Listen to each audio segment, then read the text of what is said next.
Olá, boa tarde. Boa tarde. Obrigado a todos que estão aí nos assistindo em um Macrocast, sua dose mensal aí de conhecimento, descontração e novos entrevistados a cada mês. E hoje nós estamos mais uma vez com um convidado muito, mas muito especial aí. Agradecer a presença do Rafael, né, que é representante da RC Ferreira Representações, não é isso, Rafael? Exatamente. Obrigado aí por você estar aqui conosco, né? É uma honra ter você aqui, até como fornecedor, mas como amigo também, né, Rafael? Bacana. E aí, como é que tá se sentindo aí? Quantos podcasts já fez, Rafael? Pois é, esse é zero, né? Antes desse, esse é o primeiro. Esse é o primeiro? Mas bacana, eu agradeço também o convite, a presença, fiquei muito feliz, né? Bacana. E agradeço a Macroservice, a você e todo o pessoal aí pela oportunidade de participar. Maravilha, Rafael. É um bate-papo rápido para saber um pouquinho mais da sua vida profissional, do que Bacana. Você faz e da sua trajetória, e trazer um pouquinho de histórias também aí. Sim. Nesse mercado, né? Não são poucas. Não são poucas, né? Rafael, me fala primeiramente de onde que você veio, me fala um pouquinho da sua história, você já entrou nessa representação, ou você tem outra trajetória de outras empresas, outra trajetória de outras empresas. Me fala a sua história, de onde que você surgiu? Não, sim, vamos lá. Eu não vim do segmento de representação, né? Eu comecei no mercado corporativo mesmo, eu fui lá atrás, no início, a gente pega praticamente o que aparece, né? Então, vim de uma família simples e precisava ajudar no sustento em casa. Não, eu sou de Belo Horizonte, eu sou mineiro. Ah, BH é mineiro, sou. Nascido e criado em Belo Horizonte, mas vim para Goiânia no final do ano 2000, transferido da primeira empresa, realmente aí de uma forma mais firme, mais forte, séria, transferido para cá no final do ano 2000, né? Depois, aí já passei por Fortaleza. Pode falar. Ah, sim, ok. Não tem importância não. Tá ótimo. Só não pode ser concorrente. Não foi concorrente. Foi a Estemac, eu trabalhava com geradores de energia, exatamente. Foi uma escola para mim, aliás, eu sou muito grato à Estemac. Ali foi o início da minha vida profissional de verdade, né? Vamos dizer, saindo da brincadeirinha e entrando realmente na parte séria da brincadeira. E eu comecei lá em fevereiro de 97, em Belo Horizonte, como técnico de manutenção. Eu era técnico, eletrotécnico, dava manutenção em grupos de geradores, mas fiquei pouco tempo. O povo brinca, faz uma brincadeira, eu falo que como técnico acho que eu não funcionei muito não. Aí logo ele falou, não, ele não funcionou como técnico, mas como vendedor ele vai dar certo. Ver como é que é. E aí eu passei para vendas, precisava trabalhar e precisava de um vendedor interno na época, eu aceitei. E de lá eu comecei, né? E final do ano 2000 eu vim para cá. Como eu falei, foi uma escola para mim, sou muito grato ali. Estemac tinha uma indústria, né, em Itumbiara, né? Isso, ela, na verdade, quando eu entrei, ela não tinha Itumbiara, era em Porto Alegre, no Rio Grande do Sul, exatamente. E ela veio para Itumbiara, acho que eu já tinha saído, eu não estava mais lá. Eu saí da Estemac em 2008, ela veio para Itumbiara, se não me engano, em 2011, 12, alguma coisa assim, né? Aí você ficou na Estemac? Fiquei até 2008, né? Quando eu saí, e aí sim, em 2008, que foi a minha entrada nesse universo que é o varejo, distribuição de material elétrico, né? Construção civil do material elétrico foi quando eu vim para a Siemens em 2008, né? E como gerente regional do segmento construção civil da Siemens, na regional Centro-Oeste e Norte. Então eu era responsável por toda a região Centro-Oeste e Norte do Brasil, né? Fiquei depois em 2011, eu fui para o Rio de Janeiro, eu assumi a regional Rio de Janeiro, fiquei lá um ano, foi uma passagem rápida, teve uma série de mudanças estruturais na empresa nesse período, e voltei em 2012, 13, assumindo a gerência nacional do segmento construção civil. Pela Siemens, gerência nacional pela Siemens? Fui gerente nacional de vendas lá desse canal construção civil. E com a base em Goiânia? Com a base em Goiânia. Isso foi um dos pedidos do chefe que eu fiz na época, eu já tinha mudado muito, né? Minha família já tinha se mudado bastante pela Estemac, eu morei em Fortaleza também 2 anos, então já estava bem cansado de mudança, queria ficar mais quieto. Queria beber um pouquinho da água aqui de Goiás. Do Goiás, continuar ficando da água do Goiás, né? E aí eu consegui definir minha base aqui, mas viajava o Brasil inteiro. Aí nesse período eu rodei o Brasil todo. E foi quando aí fui até 2016, aí sim, no final de 2016, eu saí da empresa e abri uma empresa de representação comercial, né, aproveitando o know-how que eu tinha pego. Sim. A Siemens também, aprendi muito lá, foi uma escola para mim nesse aspecto, né, sou muito grato lá também à empresa e comecei no final de 2016 como representante. E como representante, Rafael, o que você representa hoje? Quais são as marcas está dentro da sua carteira? Hoje eu tenho uma empresa, uma pasta de iluminação, né, que é a Kian. São um pouco desses produtos que estão aí, né? Esses produtos estão aqui, né? A Kian, ela atua tanto na parte de lâmpadas em geral, LED, lâmpadas convencionais de descarga, como luminárias em geral em LED, né? Sim. Então ela fica sediada na Grande Rio de Janeiro, em São Gonçalo, e atende o Brasil todo também com uma equipe muito grande. Né? Então tem a Kian e a VEG na divisão de construção civil, na parte de mini disjuntores, dispositivos DR, DPS, quadros de distribuição. Disjuntores aqui, né? Isso, aqui na frente. E a linha de interruptores e tomadas também residenciais. A Megatron, que ela também tem um portfólio vasto na parte de fios, cabos elétricos, condutores elétricos, né, em cobre e alumínio. A linha que a gente chama de material elétrico, que é a parte de extensões, filtros de linha, cordões prolongadores, né, sempre na parte com tomada e extensões em geral. E a linha de telecomunicações, a Megatron também é muito forte nesses produtos, cabos UTP, cabos coaxiais. Né? São essas empresas. Como você falou, está desde aí de praticamente um material elétrico mesmo de 2008, né? Isso, no varejo, sim. E o que mudou nesses últimos anos de material elétrico? O que você viu? Quais mudanças ou não? Material elétrico desde 1900 e bolinha até hoje é a mesma coisa? Não. Eu acho que o macro, né, a essência do material elétrico em si, ele não permite grandes variações da forma como você trata ele, né, no mercado. Eu acho que o produto sim evolui, você tem evoluções de produto, claro, isso não para, mas a maneira de conduzir, falando num aspecto bem macro, eu acredito, na minha visão, que não houve tanta alteração. Né? Tecnologia que aumentou muito, né? Sim. Então, você olhando aí, o projetor aí que no caso o refletor, o pessoal conhece mais, né? Isso. Com solar. Energia, né? Com placa solar, exatamente. Né? Então isso é uma evolução também, né? Instalação toda sem fio, facilita muito.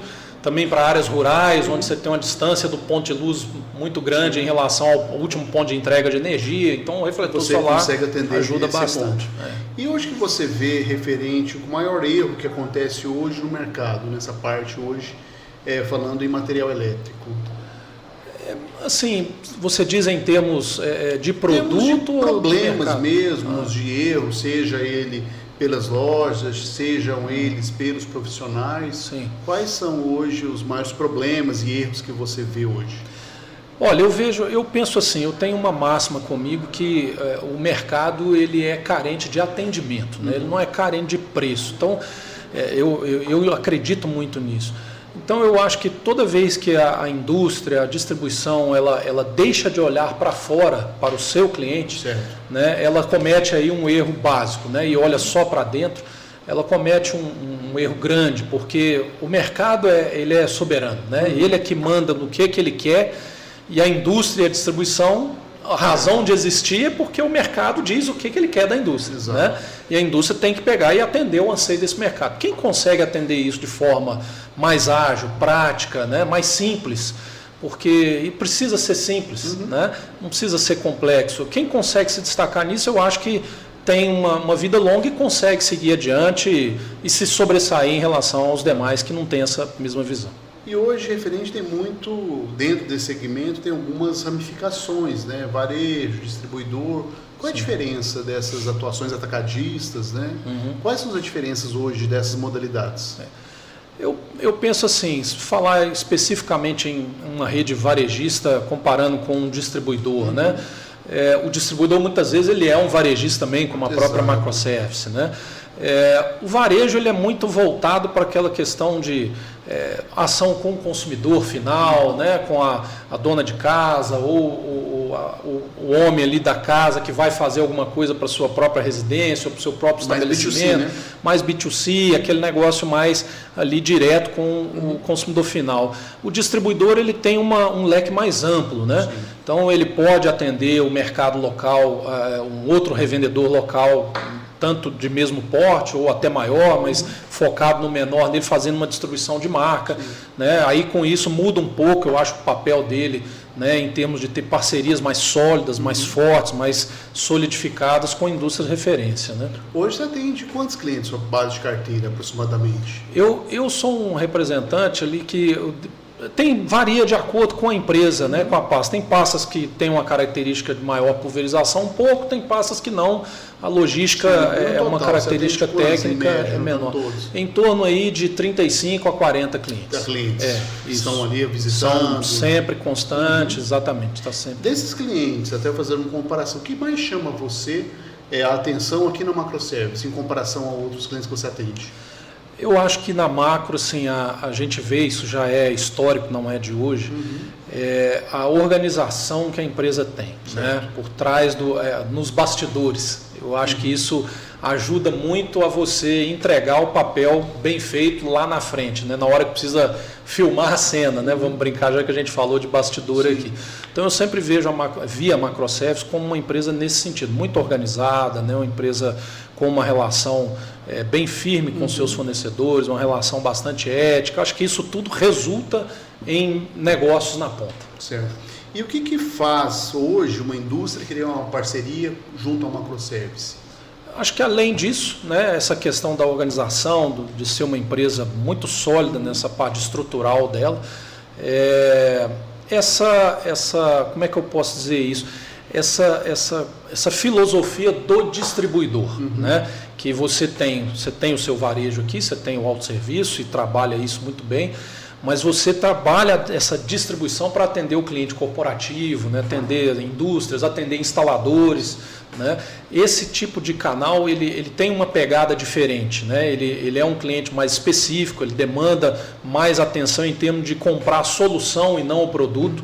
Né? Então, e a Macroservice faz isso muito bem. Então, acho que isso é uma coisa que chama a atenção da gente para estar sólido com vocês.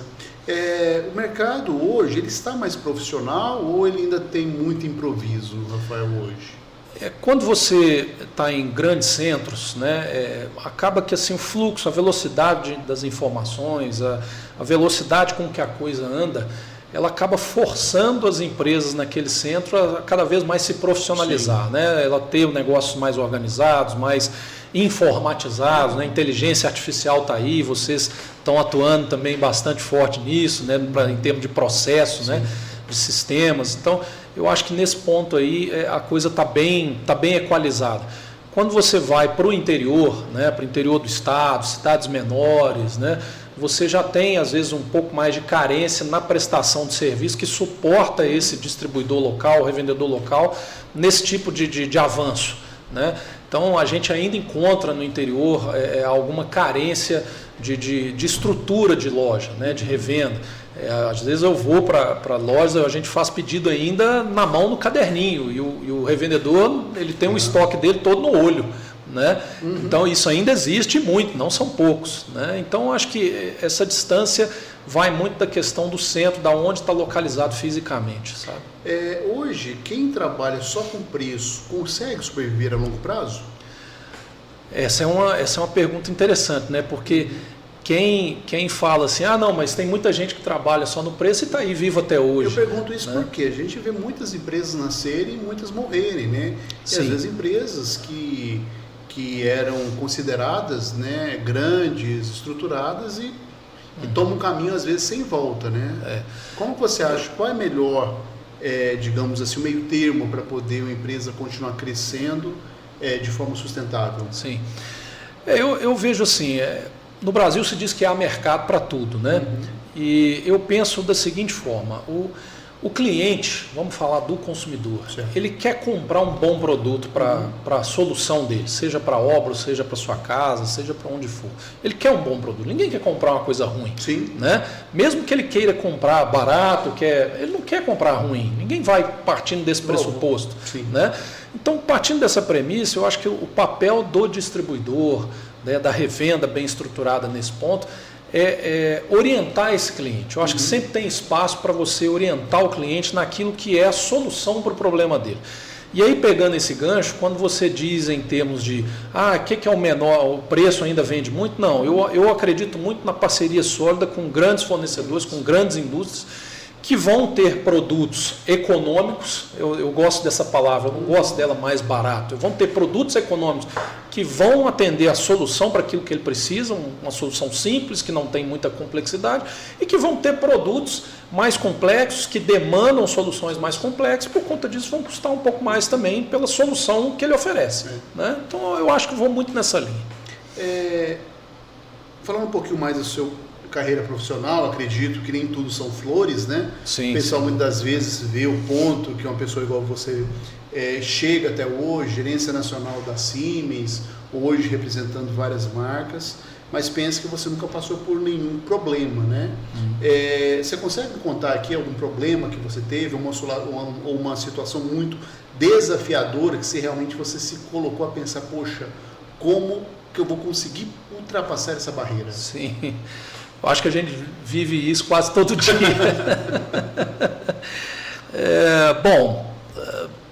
Como assim, é difícil às vezes numa pergunta dessa, se tiver só um problema a gente lembrava rápido. Quando tem vários, você não lembra, você quer cancelar um. Assim, que você chegou ao ponto de falar assim, olha, poxa, essa vai ser difícil, mas eu vou passar por ela. Ele passou, então você não estaria aqui. Sim. Olha, eu tenho uma máxima comigo, assim, que essa fala não é minha. Eu peguei de um pensador chamado Roberto Motta, é um escritor brasileiro. Ele é sediado lá no Rio de Janeiro, ele já trabalhou, acho que foi secretário na área de segurança pública lá e tal. Eu gosto muito dele. Ele tem uma fala que é interessante, eu peguei ela para mim. Ele fala assim: nada substitui a persistência e o esforço. Né? O talento não substitui, a inteligência não substitui. Ele fala, tem muita gente talentosa que está fracassada. E tem muita gente inteligente que também está fracassada, mas eu não conheço nenhum persistente que está fracassado. Então eu acredito muito na questão da dedicação, do esforço, do comprometimento pessoal em se resolver os problemas. Né? Eu já peguei, aí indo desse ponto para respondendo sua pergunta, eu já me peguei em situações assim, de grandes objeções de cliente que muitas vezes era uma objeção que não era nem tanto aquilo que ele estava dizendo, era o momento que não era aquele, o momento não é adequado. E quando se passou aquele momento, se tornou adequado, mas a objeção dele não caiu. Né? Foi apenas uma muleta, como a gente diz na gíria aqui do varejo, que estava sendo usada para não entrar com aquele produto naquele determinado momento. Então, se passou o tempo e acabou entrando. Então, mas isso foi fruto do quê? Da gente não desistir, né? De persistência. Então, eu acredito muito nisso. Claro que as coisas têm seu time, têm seu momento. A gente ser persistente e ser insistente é uma linha muito tênue. Né? Se a gente não ultrapassar essa linha, para não ser inconveniente com o cliente, eu acho que a gente consegue chegar onde a gente quer. Falando lá para os demais representantes e profissionais desse segmento, vendedores, né, que trabalham a cada dia, né, se movem através de vendas, de novos negócios, falando para eles, quais características, claro, além da persistência, quais outras características você acha necessário para a pessoa ter, né, para que consiga atingir os objetivos e crescer profissionalmente? Olha, falando para lá agora. Para eles lá, para quem está te assistindo. Tá certo. Bom, além disso, você falou da persistência, eu acredito muito na questão do mercado. Ele é carente de atendimento, ele não é carente de preço. Né? Isso para mim, eu tenho quase 30 anos de segmento em vendas aí. Isso para mim é tão cristalino quanto a água da nascente.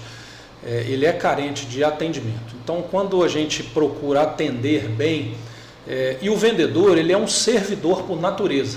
né? Ele tem que ser servidor. O vendedor que não gosta de servir, ele não tem sucesso em vendas, né? Porque o cliente ele precisa ser servido, ele precisa ser atendido. E muitas vezes ele precisa ser atendido muito mais no pós-venda do que no pré-venda, porque é no pós-venda onde tem o problema. No pré-venda é uma operação simples, né? Então, a gente, partindo disso, nós não devemos fugir dos problemas, né? Eu acho que todo vendedor que foge do problema e foge da servidão ao seu cliente, ele está fadado ao fracasso, né? E se ele procurar servir, se ele procurar ser atencioso com o seu cliente, ele vai ser um vendedor vitorioso, se capacitar, claro, tudo isso está ligado no pacote, mas de nada adianta ele ser inteligente, ele ser capacitado, ele ser talentoso, se ele não for um servidor. Se ele não servir, ele não tem progresso em vendas. Então, minha palavra é, seja um vendedor servidor. Você falou sobre persistente, né? Sim. Falou sobre atendimento, né? Ser um vendedor que atende bem, e também servidão, né? Você está... E tem uma característica que você não falou, que eu admiro muito em você e no seu trabalho, que infelizmente hoje é exceção e deveria ser regra, né? Eu acho que isso aí deveria ir de berço.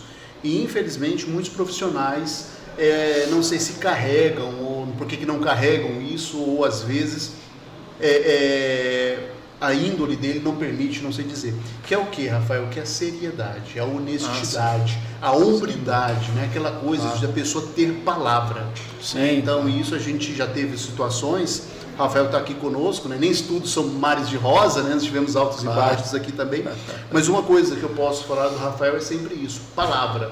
Sempre quando ele falou, olha, nós vamos resolver, essa situação pode deixar comigo, olha, essa situação eu vou tomar frente, a gente sempre teve sucesso. Então, perante aí nesse vídeo, eu quero te agradecer justamente por ter essa hombridade, por ter palavra, né?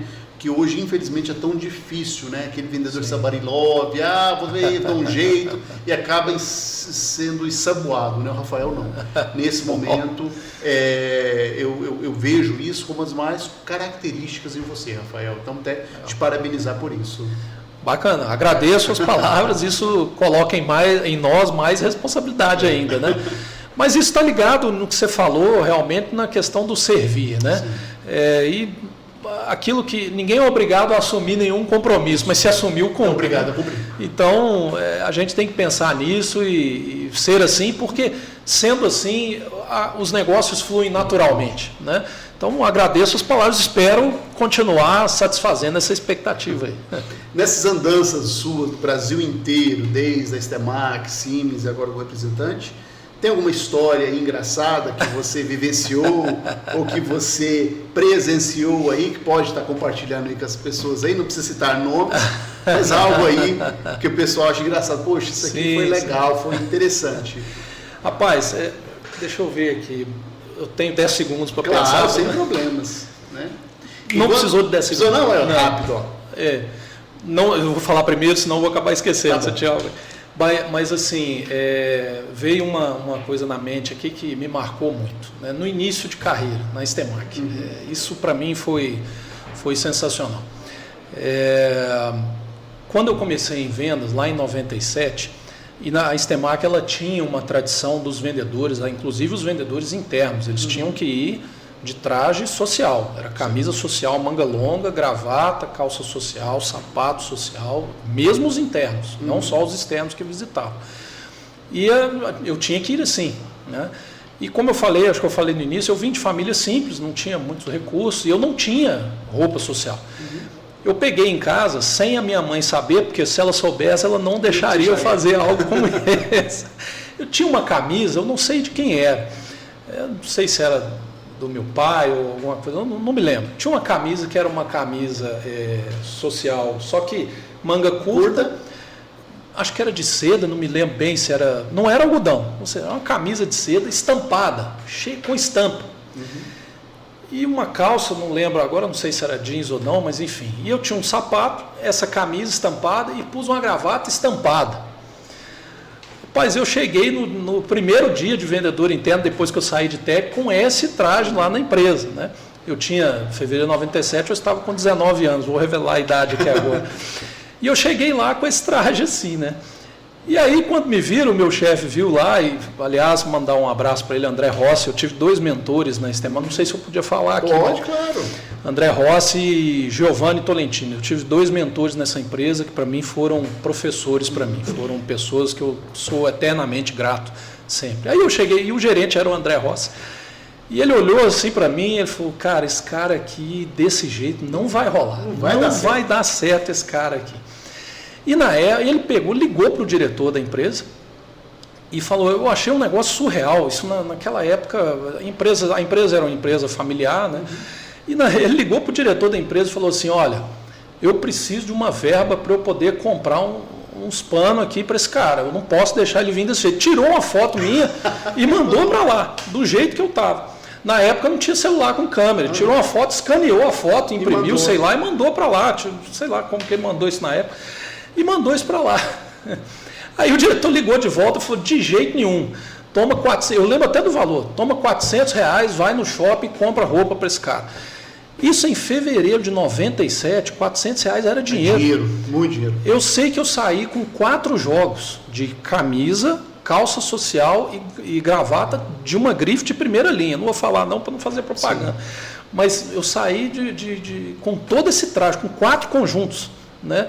E isso aí me deram de presente. A empresa me deu de presente, não descontou nada de mim e tal, e me deu. Eu fiquei, aquilo ali para mim foi um negócio assim, eu nunca mais esqueci disso, talvez eles nem lembrem disso, mas eu lembro.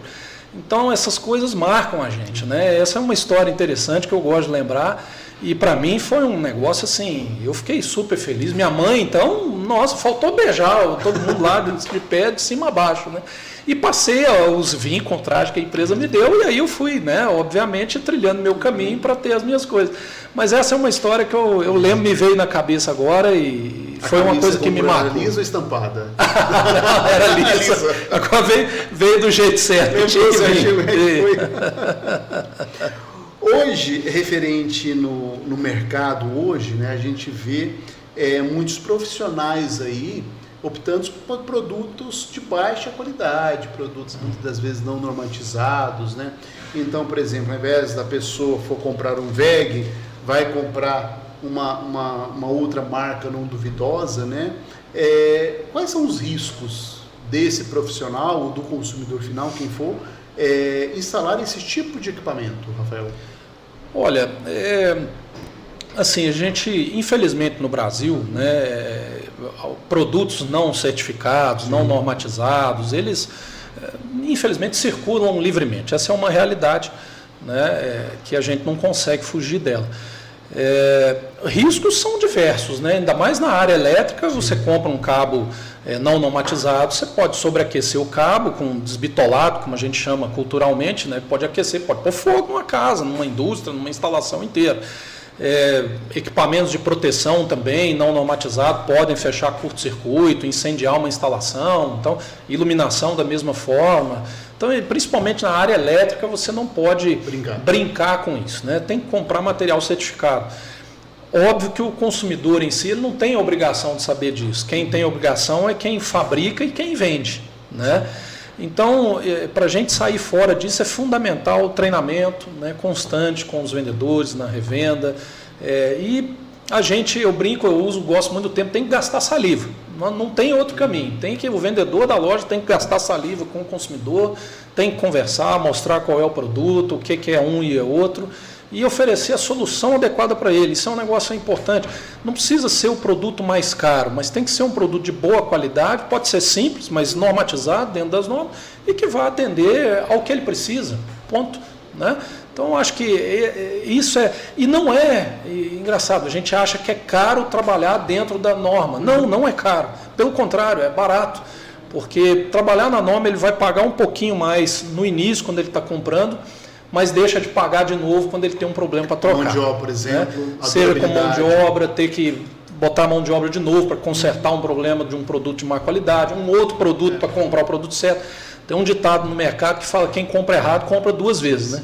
Então a gente tem que evitar isso. Principalmente na parte de iluminação, Rafael. Hoje que a gente vê que essa linha de LED da China invadindo, né? Nós temos produtos com todo tipo de preço, qualidade, as pessoas falam nem compra errado, compra 2 vezes, às vezes compra 3, compra 4 vezes, né? Porque um produto daqui que tem garantias aí, durabilidade de anos e anos, a pessoa acaba tendo que trocar várias vezes por outras marcas mais duvidosas, né? Porque o produto não dura, então não existe mágica, né? Hoje, a manufatura do mundo hoje praticamente está na mão da China, né? Sim. É muito difícil você não ter algum produto hoje que tenha um Made in China lá estampado nele, né? E você tem bons produtos que vêm de lá. Aquela fase da China de ser tudo ruim, aquilo ali já passou, né? Já é coisa do passado. Agora, você tem produtos que vêm de lá também que são de qualidade ruim, né? Então, precisa aquele papel de novo, né? Da distribuição, da revenda, da indústria, se capacitar todo mundo, orientar e trabalhar com aquilo que é bom, que é certo. E você fala certo, eu lembro muito, né, na época do Japão, né, que tinha produtos de péssima qualidade e depois virou referência. E virou referência. Muito isso acontecer com a China. Sim, né? Claro. Eu vou citar um exemplo que aconteceu comigo no mês passado. Eu fiz uma coisa, para você ver, a gente não pode falar que nunca vou fazer isso, né? Acabei por dentro da minha liga dar um tiro no pé de uma posição que eu dei lá na época que entraram os carros chineses aqui no Brasil, né? Aquelas linhas conhecidas, famosas, que o Faustão fazia propaganda. Eu falava, nunca vou ter um carro chinês. Isso aí, para mim, é o cúmulo, você não tem qualidade nenhuma. Pois é, mês passado comprei um carro chinês elétrico.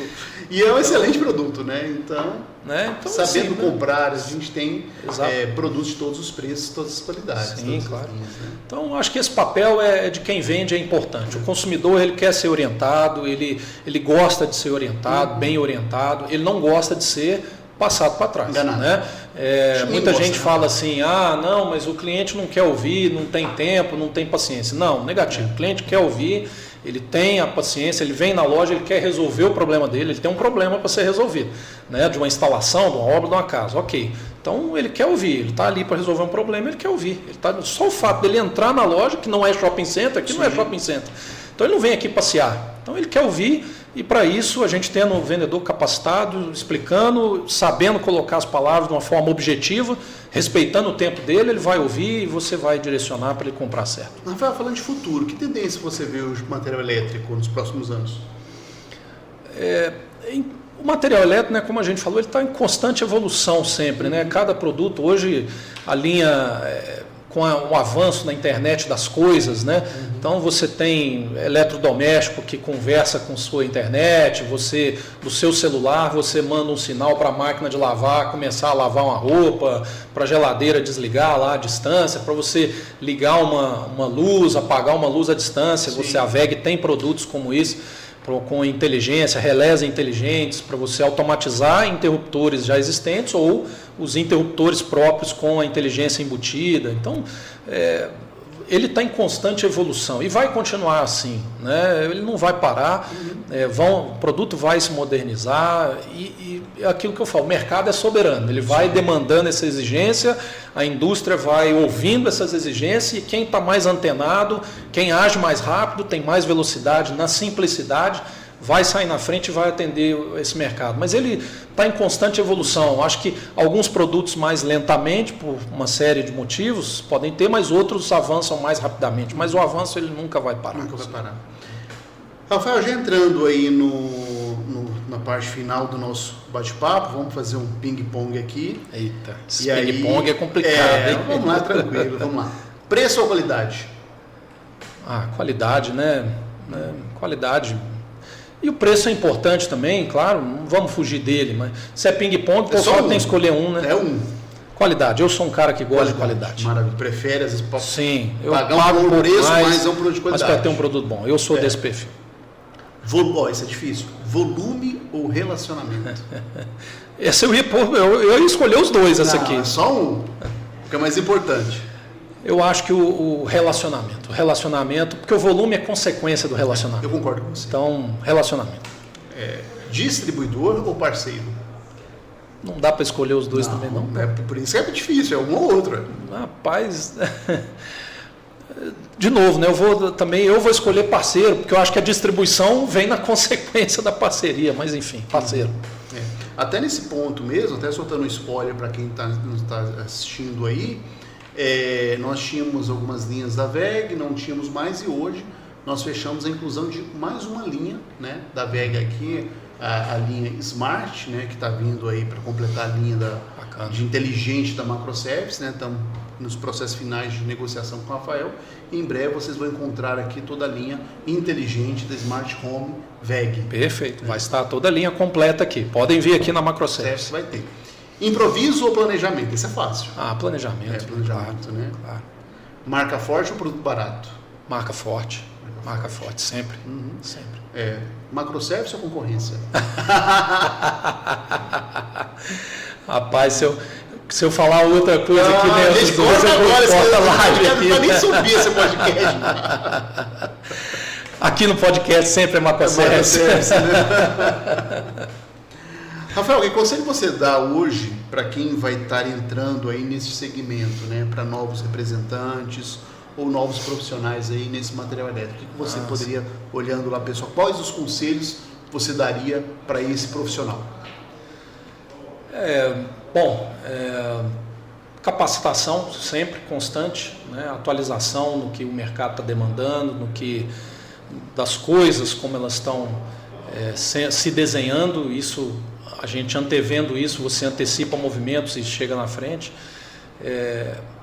Servir, vou voltar de novo naquilo, porque eu não consigo sair disso, né? Eu acho que é a base do nosso negócio, é servir o seu cliente, sirva seu cliente, relacionamento, né? Muita gente focada em volume, mas eu falo, né, como a gente falou, o volume é consequência do relacionamento. Então faça networking, faça relacionamento, participe de eventos, né, do setor, ligados ao setor, eles são importantes para fazer justamente relacionamento, criar novas conexões, né? Isso ajuda. Sempre, né? Se você criou 10 conexões ali, 1, 2 você vai tirar. Se você não criar nenhuma, você não vai ter nenhuma, né? Então, acho que sendo bem curto e objetivo, acho que é isso. Maravilha. Rafael, muito obrigado pela sua presença. Foi uma honra ter você conosco aí. Parece que passa rápido, né? Verdade. E aqui, pessoal, da Macroservice, a gente sempre acreditamos muito na parceria, né? Então, por isso que a gente trabalha sempre com marcas, né, qualificadas, homologadas, e os nossos parceiros realmente, como eu disse no passado, são pessoas realmente extremamente profissionais, né, de extrema competência, né, de extremo profissionalismo, né, sensatez, né, e pessoas idôneas, né? A gente, na Macroservice, estamos fazendo 44 anos, não chegamos nesses 44 anos de qualquer jeito, né? Temos uma filosofia, temos uma cultura, e aqui nós trabalhamos com pessoas, né, que nós confiamos. E o Rafael é uma dessas pessoas, o nosso parceiro, um profissional, né? E agradecer mais uma vez, e precisar de uma coisa, Rafael, estamos sempre juntos, meu amigo. Muito obrigado. Eu que agradeço a oportunidade, foi o primeiro, né, como eu disse, nunca tinha participado, mas achei muito legal o formato. Parabéns à Macroservice pela iniciativa aí, né? Fazer diferente, isso ajuda no negócio também. Obrigado, foi muito bom, gostei. Maravilha. Obrigado a todos, inscrevam-se em nossos canais, nas nossas redes sociais, e até o próximo Macrocast. Grande abraço, obrigado a todos. Até mais. Valeu, até mais.